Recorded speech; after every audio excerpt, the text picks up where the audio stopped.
Dinas Pertanian, Tanaman Pangan, dan Hortikultura Kabupaten Aceh Barat memastikan penertiban rekomendasi bahan bakar minyak atau BBM bersubsidi bagi petani dilakukan melalui aplikasi Ekstar. Kebijakan ini diterapkan untuk mempercepat penyaluran solar bersubsidi guna mendukung proses pengolahan lahan petani. PLT Kepala Dinas Pertanian, Tanaman Pangan, dan Hortikultura Aceh Barat, Hendra Marsidi, menjelaskan bahwa rekomendasi BBM bersubsidi diterbitkan berdasarkan pengajuan kelompok tani yang diinput melalui aplikasi Ekstar. Setiap permohonan akan diverifikasi sebelum ditandatangani sebagai dasar pengambilan BBM di stasiun bahan bakar umum. Ya, untuk sementara ini untuk mempercepat proses pengolahan tanah, kelompok tani akan mengajukan permohonan, Dinas Pertanian akan mengeluarkan rekomendasi BBM bersubsidi.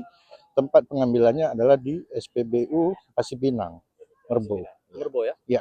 Apakah memang ada antrian khusus bagi mereka nanti? Apakah harus mengantri atau memang? Ya, mereka ada, kebetulan kita ada kuota khusus, artinya tentunya juga nanti pada saat proses akan di